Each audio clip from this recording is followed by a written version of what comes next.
Вітаю, це програма «Про важливе». З вами я, Наталя Демидюк. І сьогодні до дня 16 листопада, коли відзначають День працівників радіо, телебачення і зв'язку, ми запросили до нашої студії оператора, якого знають чимало людей в Рівному і поза межами нашого міста. А це Дмитро Сидор, телеоператор. Він, крім того, ще шахіст, колекціонер, вчитель і людина, яка може дуже багато цікавого нам розповісти. Але говорити ми будемо сьогодні про телебачення і не тільки. Вітаю, Дмитро. Привіт. З тобою ми знайомі вже давно, і насправді я сама можу багато всього розказати, але краще, коли це зробиш ти. Принагідно вітаю тебе і всіх наших колег з Днем радіо, телебачення і зв'язку. Такий день, коли можна говорити на наші професійні теми, згадувати, ділитися, жартувати. І зрештою телебачення – це перш за все не техніка, це перш за все люди. І скажи, будь ласка, я знаю, що твоя кар'єра розпочалася насправді в школі. Ти працював вчителем біології, нічого не передбачало того, що ти візьмеш в руки камеру і що ти це зробиш настільки успішно. Як це взагалі відбулося? Це сталося дуже випадково і дуже швидко. Перш за все, я не з того почав, треба було привітати. І треба привітати всіх колег моїх з Днем телебачення, радіо і зв'язку. Тебе теж. Дякую. І всіх, кого тут присутніх в цій студії. Моя робота в школі починала ще навіть в той момент, коли я вже вчився в інституті, довчався в інституті і запропонували місце декретне в школі Квасилівській, і мене взяли на роботу вчителем біології. Страшенно боявся туди йти, особливо коли я після вчительки брав всі класи, які вона вела, і туди попали 11 класи. Ну, там 6, 7, 5, 9 якось не так було. Ну, йдеш до 11 класів. По суті, різниця... Там ще майже студент. Там ще студент. Різниця дуже невелика у віці, там 4-5 років. Чогось панічно боявся, але якось так вони мене привчили чи заспокоїли навіть самі діти. Їм зі мною теж сподобалось. Ну, я так себе втішаю, що сподобалось. І вони максимально тепло до мене поставились, і колеги ті, які мене вчили, ті вчителі, і тепер стали моїми колегами, і навіть ці діти. Я так звик, втягнувся в цю біологію, яку я не крепко себе вбачав взагалі вчителем біології, можливо, навіть просто хотів вищу освіту отримати, а так пішло. А як же з'явилася в житті камера і подальша історія телеоператора? Камера в житті з'явилась трошки пізніше, після школи, десь рік 2005, можливо, 2006. Я влаштувався на роботу в магазин побутової техніки, колись він називався «Радіотон». І мене поставили в відділі телевізійної апаратури. Телевізори, системи домашніх кінотеатрів, DVD, відеомагнітофони. І там же були відеокамери. Ти потрапив в правильний відділ. Так, і там камери і фотоапарати. І я це все мав можливість взяти в руки, включити, перевірити, побачити. Воно на той час це було дуже недешеві, скажімо так, іграшки. Але мені попалась можливість їх перевірити. І потрошки купив спочатку собі додому побутову камеру, знімав дітей, себе, там, я не знаю, прогулянки свої. Все, що траплялося. Все, що траплялося. Потім переглядав своє відео, деяким був дуже незадоволений. А що ж так руки трясуться? А що таке? А що так темно? А чого фокусу немає? Там ще щось. І з часом вже почав це діло розкручувати. Як то кажуть, зараз модно, саморозвивався, чи як його назвати, і їх вдосконалював свою цю. Але всім відомо, що ти працював, як я сказала на початку, в більшості телекомпаній в Рівному, і це були не тільки рівненські телекомпанії. Я знаю, що ти знімав, якщо так образно висловитись, то від ДТП до Яєць Фаберже, наприклад. І навіть для всеукраїнських телеканалів потрапляли твої сюжети, і ти маєш такий досвід. І це вже було питання не про саморозвиток, це вже була робота на професійному рівні. З чого почався твій професійний ріст? Професійний ріст, от саме в телебаченні, як то кажуть, стартанув в той момент, коли я влаштувався в Рівному на тоді ще називався РТБ, Рівненське державне телебачення. Це був, от не пам'ятаю, чи то 12-й, чи то 13-й рік. Мене взяли на роботу телеоператором. Все боявся, тряслись руки, ноги, але я вже мав за собою неабиякий багаж зйомки. Я вже знав, що це таке, що з мене хочуть. Ну, як то кажуть, і пішло. Пішла мені робота, пішло мені зйомка сюжетів, зйомка програм, зйомка студійна. Та, як то кажуть, закрутилося і в цій сфері вже почав розвиватися. Ти дуже гарно напрацював практику, коли знімав весілля, день народження, ти сам розповідаєш, що ти знімав все. І я знаю, от в світі операторів якось так неоднозначно ставляться до тих, хто міг знімати, наприклад, різні заходи, там хрестини, родини. В нас люди люблять мати відео на пам'ять, особливо про свої такі урочисті події. І зрештою, ну, як для мене, наприклад, я би не хотіла, щоб мій захід знімала людина, яка не вміє це робити. І нам відомо, що ти в тому жанрі теж мав великий попит клієнтів, навіть дуже часто відмовлявся, бо ти не встигав все сам знімати, і тебе дуже часто запрошували. Тому, як на мене, це теж характеристика якісної зйомки. Мою роботу оцінюють люди, які мене замовляють. Не будемо кривити. Завжди щось є таке, кому щось не подобається. Завжди є ті люди, яким подобається, як ти робиш. Да, перш ніж попасти на телеканал, я набив чимало шишок, як то кажуть, і набрався багаж досвіду саме в операторській роботі. Так, я знімав спочатку практично всі сімейні події для людей, хрестини, день народження, ювілей, весілля навіть ті самі. І на телеканал не дуже хотіли брати і не дуже люблять цих, як кажуть, весільних операторів. Ну, таке, весільний оператор має свій погляд на все, але коли ти стоїш за камерою і тобі дали чітко завдання, що тобі треба зробити, немає різниці, що ти знімав перед тим, чи ти знімав весілля, чи ти знімав якусь траву, машини, авто. Тобі поставили задачу, і чим її точніше тобі дадуть, тим ти максимально зробиш те, що з тебе хочуть. Ми підійшли до такої професійної теми, що для вдало виконаної роботи, для якісно знятого сюжету потрібно ще, щоб задача теж була поставлена якісно. Мало того, що якісно, зрозуміло, що з тебе хочуть. Бо коли тобі більше на пальцях розказують, що ми хочемо отак, просто велика ймовірність, що це буде саме не так, як людина хоче. Тобто, чим більше розписують, що хочуть побачити в готовому матеріалі, тим зрозуміліше, що треба робити для оператора. Найкраще, я не хочу принизити інші там телеканали, чи студії. Найкращий мій досвід, який я отримав, це коли я мав декілька зйомок на BBC Україна.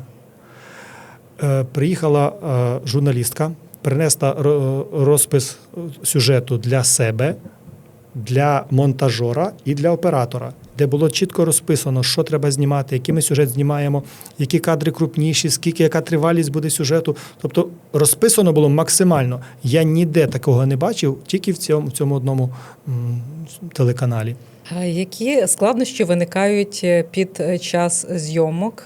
Я знаю, що іноді, скільки б ти не мав завдань, скільки б, як би чітко не була розписана інструкція, так, але іноді, і це найчастіше, як правило, щось може піти не так, і тоді, відповідно, потрібно швидко орієнтуватися. А швидко орієнтуватися, коли в тебе в руках техніка і є ще певні обмеження, іноді там по світлу, іноді територіально, іноді якісь там інші виникають складнощі. Ось як ти тоді виходиш із ситуації?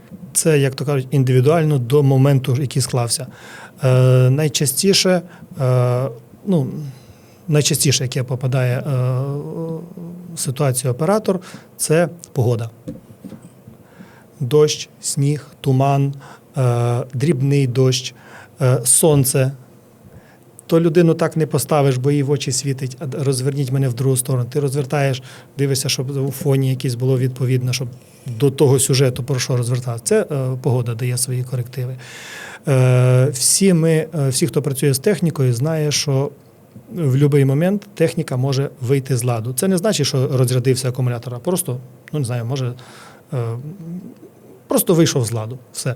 Маєш мати запасний якийсь варіант, маєш якусь додаткову. Тобто ти вже перший раз ідеш, ти маєш тільки з собою один комплект, другий, третій раз ти вже, як то кажуть, набрався того досвіду, вбрався в пір'я, і ти вже маєш з собою той комплект. Якщо щось сталося, ти швидко поміняв. Навіть ці прості акумулятори, щось вийшло з ладу, мікрофон взяв другий. І ти вже орієнтуєшся в цьому, і більше шансів, що не буде вже якогось промаху в відзнятому сюжеті. Ось скажи, ти починав з професії вчителя, там були люди.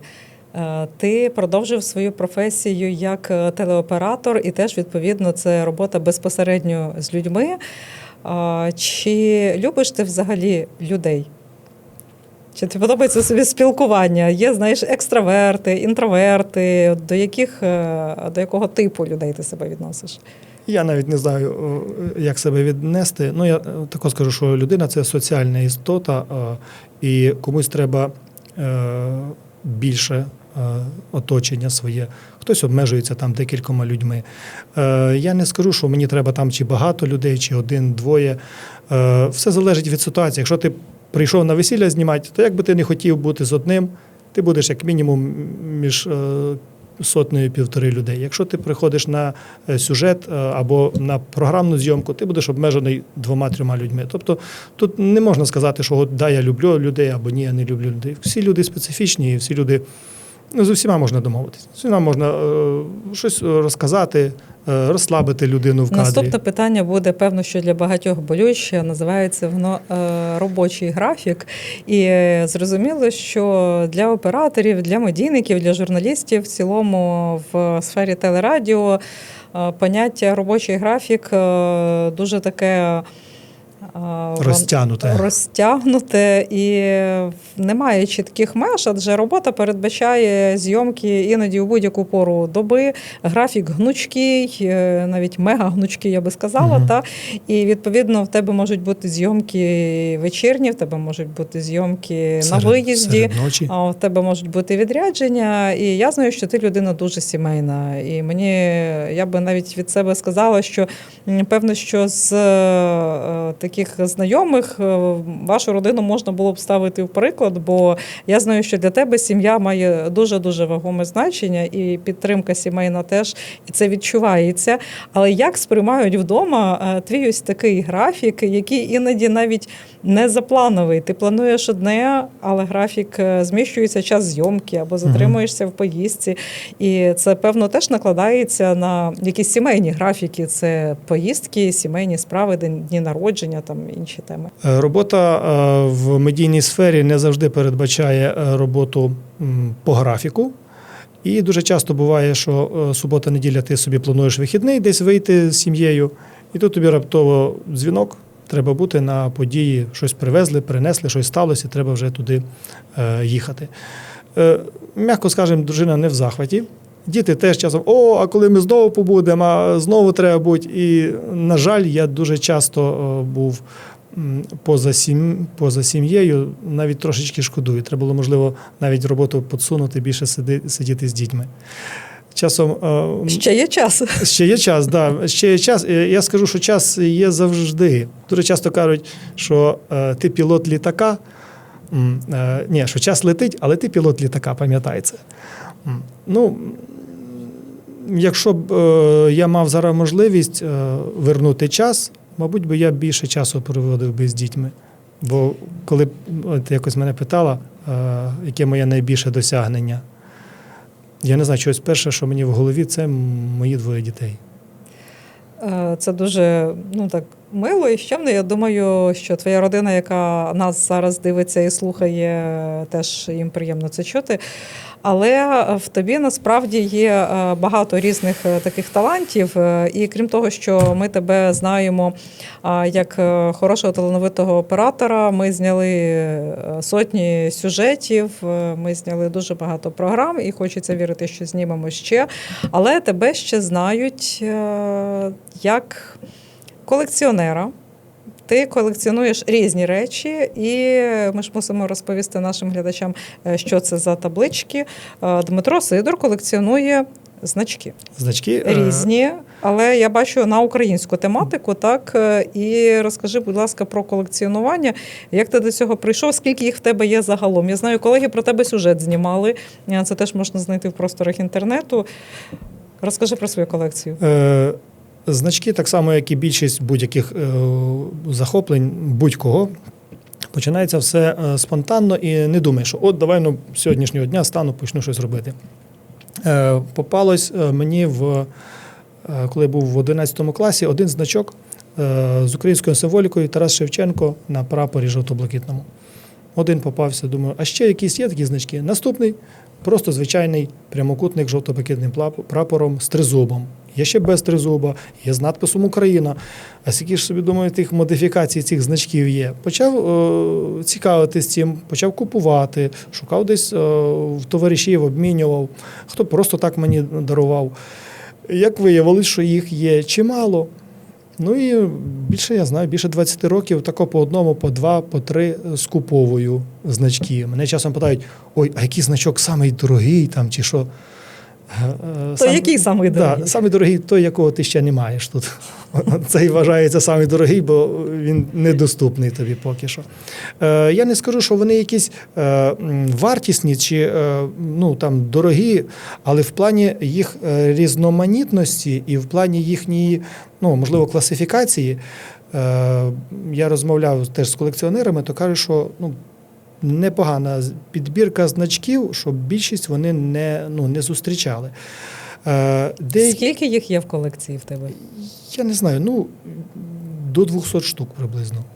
Тобто тут маленька частина? Так, тут частина всього. Ці оформлені значки в такі рамки, де розписано, що це за значки. Цей, наприклад, цікавий. Так, Українська держава. Це всі з надписами, з річницею і з Днем Незалежності України. І на них вказується там державна самостійність, Українська держава, громадянин Української держави, незалежність і вказується дата. Крім того, що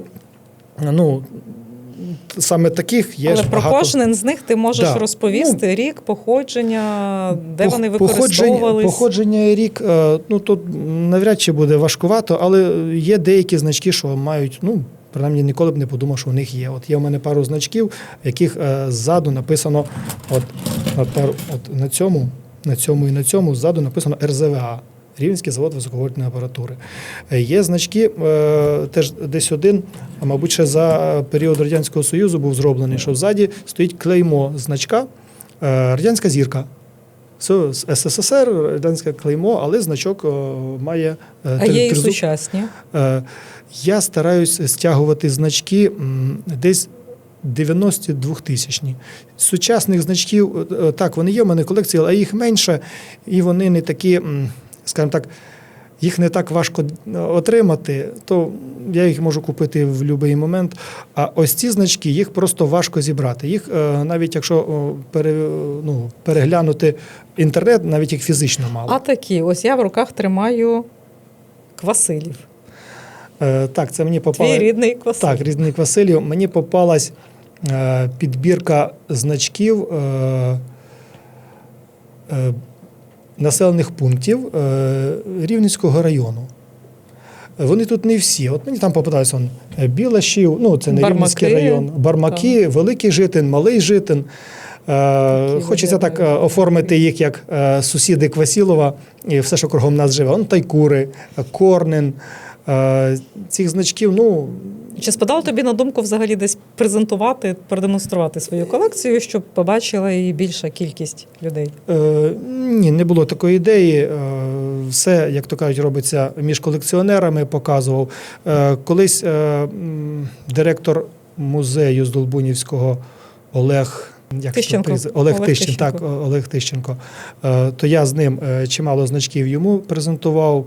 Він дуже чимало, як то кажуть, робив форму військову і відновлював. І йому треба, каже, мені треба, чи нема в тебе там для реставраційних гудзика? історій. Так, для реставраційних. І там кокарда. В мене були деякі кокарди, то я йому просто віддавав ці значки. Він там, якби там не хотів, каже, ой, давай тобі заплачу. Кажу, ні, давай, ну, хай це буде в музеї. Не скажу, що багато, але чимало я елементів йому саме передав, от просто подарував. Не хотілося ніяких коштів там, не за те.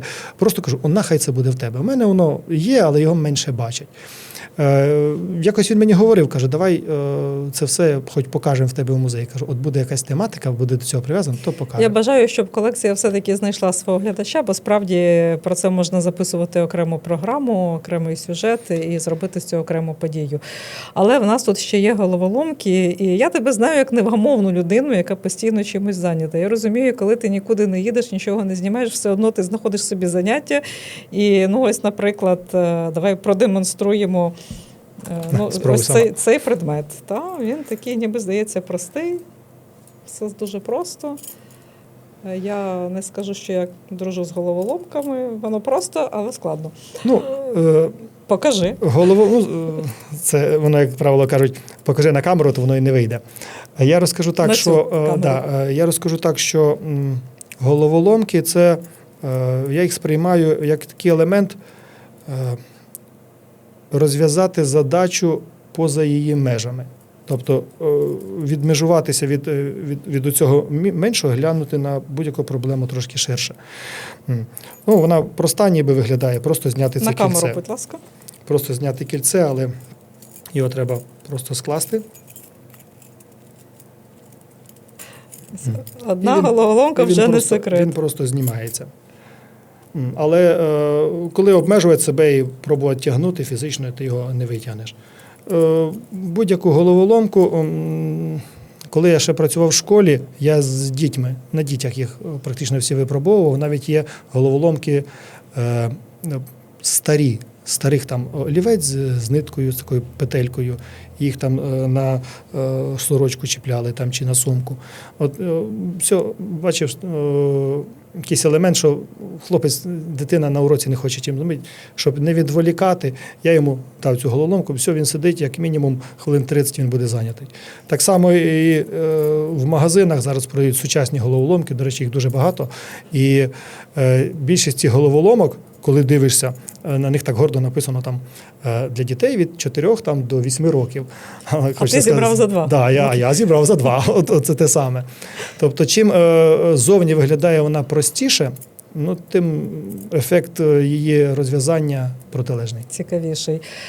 Я знаю, що ти не любиш простих речей, ти любиш справді вирішувати якісь логічні задачі. І, можливо, саме тому ти вибрав такий вид спорту, як шахи. Це ще одне твоє хобі, але ти дуже часто береш участь у турнірах. Я знаю, що навіть іноді ми говорили про інформаційну підтримку, бо дуже приємно, коли взагалі люди займаються інтелектуальними іграми, а коли цим займаються ще колеги, і причому успішно, це завжди приємно і хочеться то підтримувати. Так, є ще в мене такий грішок, який не дуже подобається моїй дружині, пограти в шахи. На турніри так запрошую, їжджу, але стараюсь, зараз цей в період війни трошки займаюся іншими справами, вже якби відійшли в сторону. Але в шахи мене навчив грати тато, я десь був в класі, можливо, 2-му, можливо, 3-му. І з тих пір якби зацікавлена гра складністю. Не пробував, а навіть грав на уроках десь там крадькома за партою. І, щоб таких вже визначних успіхів, там якісь призові місця немає, але так на місцевому рівні, там район, на області, то брав участь і виступав. Не скажу, що там вже дуже результативно, але суперники зі мною не дуже хочуть часом грати. Логічне мислення це те, з чим одні народжуються, але якщо його не тренувати, то відповідно і успіху як такого не буде. Логічне мислення це те, над чим постійно потрібно працювати, так? Так, над ним треба, скажімо так, мислення це так само, як м'яз, його треба розвивати. Якщо ти щось один день, спортсмен будь-якого виду спорту, там не пробіг чи пропустив тренування, це забувається і він відкочується назад. Тобто для будь-якого виду спорту, навіть і шахи, потрібно постійне тренування, постійне вдосконалення. А якщо для любительського, так, сіли з друзями, зіграли, просто так для розваги, то цього достатньо. Наскільки швидко можеш зібрати цю пірамідку? Я не знаю, таке завдання мені наскільки швидко. Ну, зараз попробую, наскільки швидко мені його вдасться і чи вдасться її. А я тим часом попрошу згадати, наш ефір добігає кінця, і хотілося б в кожного оператора і в кожного журналіста завжди під час роботи трапляються різні ситуації. Я не встигла до кінця задати питання. Ось у нас є така зібрана пірамідка. Я тобі дякую. Це все тренування, не просто так це дається. Тоді я завершу питання, яке я не встигла запитати. Найкумедніші ситуації. З чим доводилось зіштовхуватися під час роботи? Я знаю, що ти знімав не тільки на Рівненщині, ти знімав в місті, ти знімав в різних районах, в різних громадах. Ти їздив навіть знімати в інші області. Це були програми, це були сюжети, як ми згадували, там від ДТП умовно до політики, від політики до яєць Фаберже, мистецькі теми, культурні теми, політичні теми, комерційні. Тобто про тематику зйомок ти міг би розповісти ще одну велику передачу, але твою всю роботу можна подивитися в твоїх сюжетах. Всю роботу оператора видно практично в тому матеріалі, який він виходить зняв. В ефір. Да. Який виходить в ефір, так. Але поділися на завершення якоюсь, можливо, такою знаковою історією, можливо, вона там не весела, але ось те, що тобі зараз спало на думку.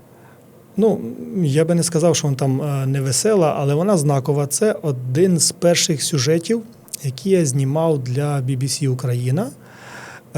Це сюжет про нашу місцеву людину, яка має дуже непогано робить все своїми руками. Це Олена Медведєва.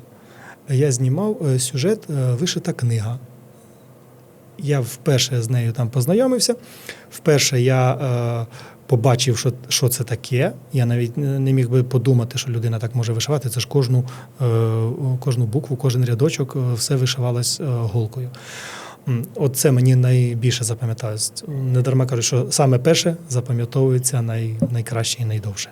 Справді запам'ятовуються перші сюжети, перші ефіри, але також запам'ятовуються і унікальні речі, які потрапляють в кадр. Я знаю, що ось ти згадав за Олену Медведєву. Я ще хочу згадати одного майстра, Анатолій Бойко, і як його ще називають, Волинський Фаберже, хоч майстер і не любив, коли так говорили, але ти теж знімав цю кропітку роботу.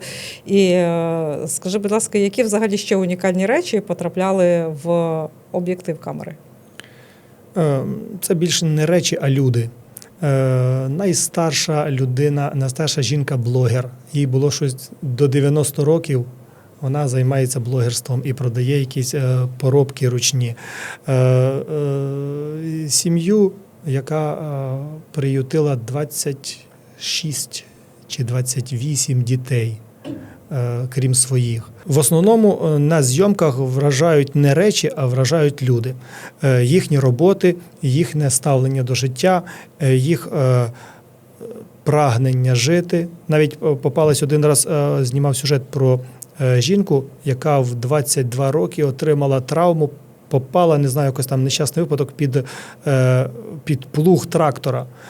Вона все лікарі поставили на ній хрест, що все, ти не будеш ходити. А вона каже, а як це я не буду ходити? Я ж хожу на танцювальний гурток, мені ж треба танцювати. Лікар каже, ти навіть і ходити не зможеш. І вона все зробила для того, щоб вилікувати сама себе. Вона сама себе поставила на ноги. І мало того, що вилікувала себе, вона дає тепер це лікування для людей, які цього потребують. Цікава історія насправді, і можна говорити багато, адже кому, а журналістам і телеоператорам завжди є чим поділитися і про що розповісти. Наш ефір має вже завершення, але традиційно на завершення, знову ж таки, кілька слів для наших слухачів, глядачів. Що ти побажаєш? Можливо, є в тебе життєве кредо або те, що ти хотів би сказати, будь ласка. Шановні колеги, ще раз вітаю вас з Днем телебачення, радіо і зв'язку, вдалих сюжетів, хороших новин. Слава Україні! Героям слава! Дякую, Дмитро, за те, що знайшов час, прийшов до нашої студії. Усіх колег принагідно ще раз вітаю з нашим професійним святом. І не забувайте, що за кадром працюють люди, які не завжди потрапляють на відео, але без них важко уявити радіо і телебачення. З нами був Дмитро Сидор, я ваша ведуча Наталя Демидюк. Побачимось і почуємось.